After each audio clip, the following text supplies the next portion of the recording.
Hi guys, welcome back to my channel.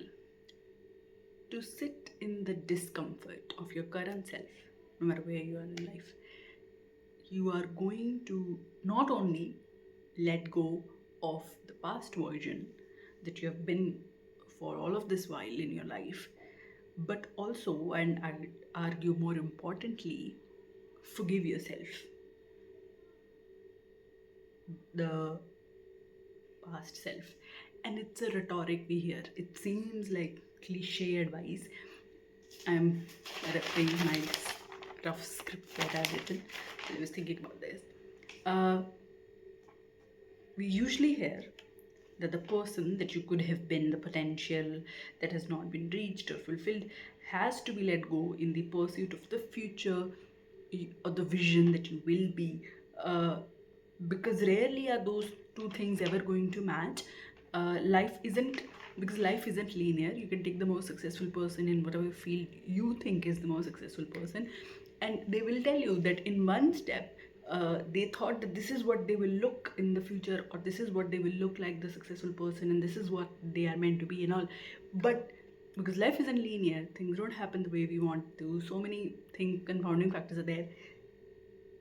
On another step of their life, they will be like, I never thought that this is what success looks like. This is what the vision I never had, but I love it.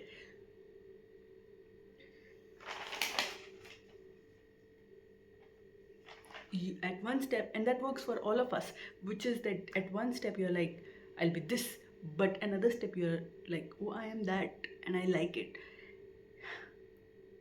In between all of this time is, in between those two steps is discomfort or a lot of uncertainty and a lot of uncomfortable feelings that is sitting in that discomfort, right? That's what silences the void of your soul is. That is what uh, you want to avoid. You, I, I always have to feel like I'm productive.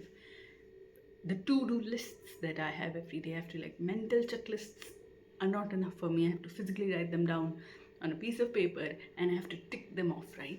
The productivity has to be there. Even working out, or even even drawing, and even like sometimes bare minimum for me is like, there's a long old video where I've talked about the not to-do list. ये नहीं करना मुझे, but to-do list is just fed up, but I need it. I'm somebody who needs it to feel that I am productive. The day where I'm able to live, the Sundays where I don't even have the energy in the beginning of the day to make a to-do list, and hence I do not end up following it, or that is one scenario, and I feel like I've done nothing. I've wasted my entire day. And on the other hand, where I've actually made the list in the morning and I didn't do anything, or a few things that I didn't complete it, I end up feeling like I'm unproductive. Because sitting, we've forgotten it, right?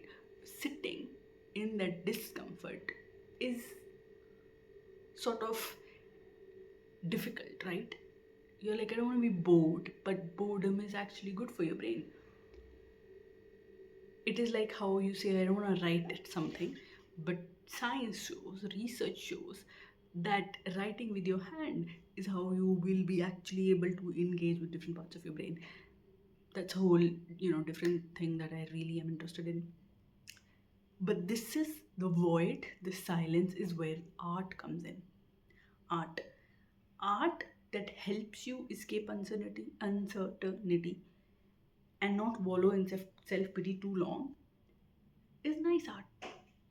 And um, I would say mindless creators watching mindlessly, just watching content on YouTube. That is something I do. Is that because somebody has put effort in it? Somebody is like making, art, but in what they views are, we're not talking about what art is, but watching artists. But the art that engages with you, or the art that you engage with, and it will help you sit in the uncertainty. That is great art. That is the great art. even though it might not technically be very good, but it has done or it has served its purpose. That is for you to just sit and just engage and be present. That's what reading does also.